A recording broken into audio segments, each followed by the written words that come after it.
Hey everyone, and welcome to the Deep Dive. Glad to be here. Today we're blasting off into the future of space exploration. Should be a fun ride. We've got a stellar lineup of sources to guide us. Wikipedia, NASA, the Planetary Society. The works. Definitely a rich collection of perspectives. Our mission, to give you a glimpse into what's next for humanity in space.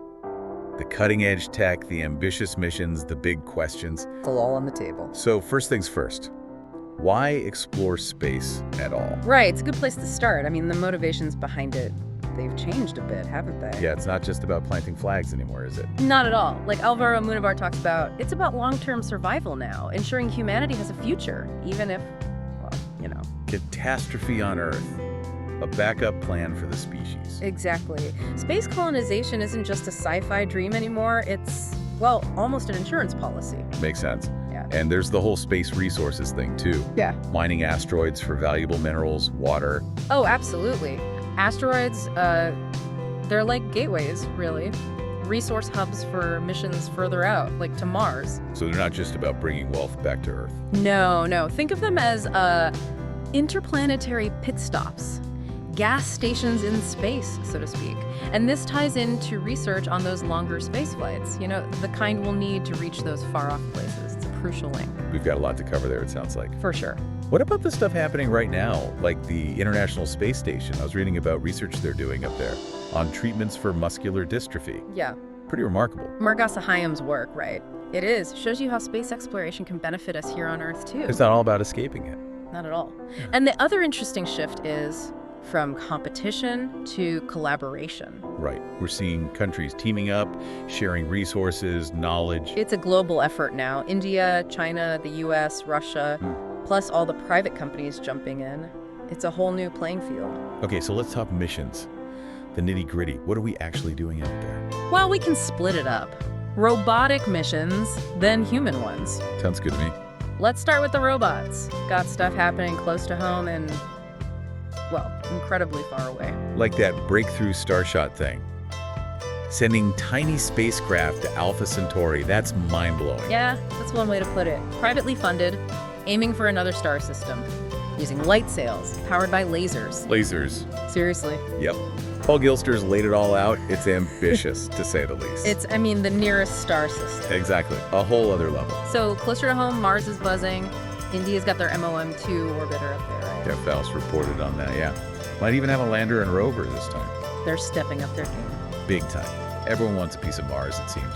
So we've got Mars rovers, probes heading to the stars. What about those asteroids? Anything happening there? Well, right now the focus is more about using them as resources. Testing the waters, as that Nature article said. Key for longer flights. Makes sense. Gotta learn how to live out there before we can go really far.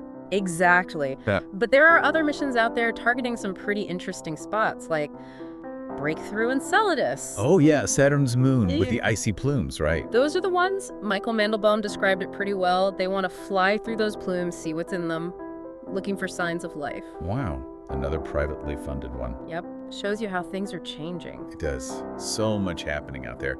And we haven't even talked about humans venturing further. Plenty to discuss there, from private companies making space travel more accessible to governments pushing the boundaries of human spaceflight. It's a busy time. All right, I think that's a good place to pause, let everyone absorb all that. Back in a bit to talk about the human side of space exploration. Welcome back, everyone. Ready for round 2. Bring it on. Let's talk about humans in space, the real deal. Okay, so as Eric Berger and Nadia Drake wrote, private companies, they're really shaking things up. Like SpaceX, for instance. SpaceX, yeah, they've done some amazing things. Reusable rockets, bringing costs down. Huge impact. And their Starship program, that's aiming even higher, right? Literally. Mars colonization, I think they even talked about using it for point-to-point travel here on Earth. Is that still a thing? As far as I know, yep. Eric Lawler's been following it closely. Starship, it's meant to be this fully reusable system, crew, cargo, the whole shebang. A game changer if they pull it off. No doubt. And think about it. Humans on Mars traveling in Starship. Wild, but point-to-point Earth travel, rockets for everyday travel. That's the idea. Dennis Boyle wrote about it. London to Tokyo in under an hour. Who wouldn't want that? I guess it depends on the price tag. But still, Pretty incredible. So while SpaceX is aiming for Mars and beyond, NASA's still focused on the moon, right? Yep, Artemis program, getting humans back on the moon, setting up a more permanent base. So they've got the big rocket space launch system and the Orion spacecraft for lunar orbit. What about landing on the moon itself? That's where Boeing comes in, with the Starliner 1, reusable crew capsule meant to go back and forth between lunar orbit and the surface. So lots of moving parts, lots of players. For sure. And it's not just the US anymore either. India's got their Gaganyaan program, aiming to put their own astronauts into space. Right, it's a global effort now, which is amazing to see. But space is hard, isn't it? The further we go, the more challenges pop up. Oh, definitely. Especially once we leave Earth's magnetic field, things get tricky. Like just the distances involved. Yeah, I remember learning about Voyager 1, that probe. It's the farthest human-made object, right? Still going strong after over 40 years, and it hasn't even left our solar system. That's how vast space is. It boggles the mind. And that leads to another challenge, doesn't it? Propulsion. We need to go faster if we want to explore further. Exactly. We're still relying on old tech, relatively speaking. Chemical rockets, even those fancy ion thrusters. Yeah, not exactly warp speed. Nope. And then there's the human factor. Sending people out there, keeping them healthy, sane. That's a whole other challenge. Right, the body doesn't really like being in space for too long. Bone loss, muscle atrophy. And radiation, don't forget radiation. Margasa Hayam's research goes into all that, plus the psychological side of things.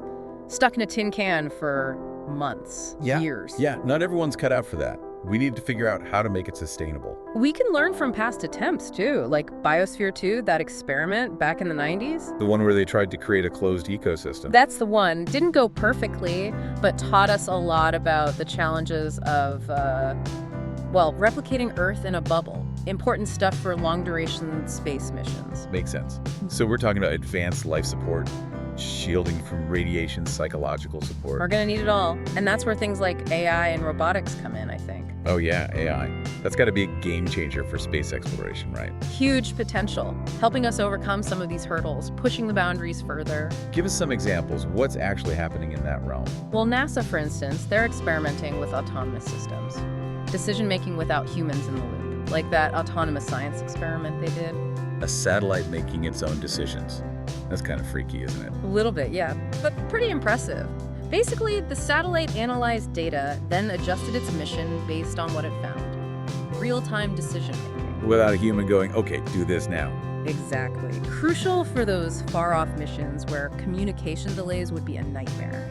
As NASA said, AI is going to lead the future of space exploration. So it's not just about fancy robots doing stuff for us. It's about giving them the smarts to figure things out on their own. Right. And they're also working on these AI flight advisors, systems that can help pilots, with real-time advice during flights. Like a super smart co-pilot in the computer. Exactly. Drawing on a massive database of flight info, accidents, all that.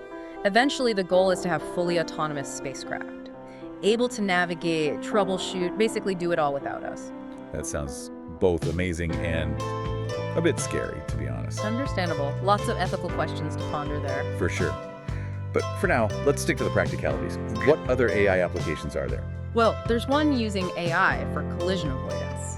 Stereo vision, giving spacecraft the ability to see and avoid obstacles in space. Autonomous navigation, basically. Pretty much. Makes things much safer, more efficient. But hey, speaking of efficiency and innovation, can't forget about private companies. Right, they're doing some incredible things, aren't they? Pushing the boundaries in ways we never imagined. This whole commercial spaceflight thing, it's a real game changer, a whole new era for space exploration. And we're back. Final leg of our deep dive into the future of space. Time to talk private space companies, the real movers and shakers these days. They're not just along for the ride anymore, are they? They're really driving a lot of the innovation. Exactly. Pushing boundaries, changing the game. It's a whole new landscape. So who are the big players? Where are they taking us? Well, SpaceX, obviously. Hard to ignore them. Reusable rockets, big plans. Starship, right. That's their next generation spacecraft. Moon, Mars, even beyond, I think. Seed House wrote a whole book about it. Starship, meant to be a fully reusable system. Long-duration missions, crew, and cargo. A real game changer, if they can pull it off. Potentially, yeah. The cost savings alone would be massive, opening up space travel in a whole new way. Imagine taking Starship to Mars. It's a wild thought, but they're not stopping there either. Remember that point-to-point Earth travel idea? Rockets for regular travel. New York to Tokyo in an hour. That's the pitch. Crazy, right? A little. But hey, if it works. It would revolutionize travel, that's for sure. So, while SpaceX is focused on transportation, what about space tourism? That's another angle, isn't it? Oh yeah, Virgin Galactic, Richard Branson, they're already doing it. Suborbital flights, a taste of space. A few minutes of weightlessness, a view of Earth, not bad. Not bad at all. And then there's Blue Origin, Jeff Bezos' company. They're doing a bit of everything, it seems. Suborbital tourism, like Virgin Galactic. Something called New Glenn, too, I think. Yeah, New Shepard for the short hops, New Glenn for heavier lifting, competing with SpaceX in the launch market, essentially. Makes sense. Covering all the bases. And they've got their lunar lander, too, Blue Moon. Part of that whole push to get back to the moon, set up a permanent base. So, lots of different approaches, but all contributing to this new era of space exploration. It's amazing to see it all unfolding. So much energy, so many possibilities. And it's not just the big names either.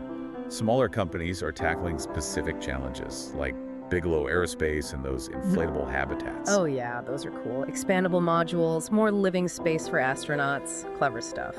So, we talked about the why of space exploration, the motivations. We've covered the missions, robotic and human, the challenges, the technology. It's a lot to take in, from probes heading to other stars to humans setting foot on Mars. It's a pretty exciting time. And we've seen how private companies are playing a huge role in all of this, driving innovation, pushing the boundaries. It's a whole new era of space exploration, really, and we're right in the middle of it. Which is pretty amazing when you think about it. This deep dive has just scratched the surface. There's so much more to explore. But hopefully, we've given you a taste of what's out there, the possibilities, the challenges, the sheer wonder of it all. It's an incredible journey, and it's only just beginning. Keep looking up at the stars, folks. Keep asking questions. Keep exploring. Who knows what we'll find out there. Thanks for joining us on the Deep Dive.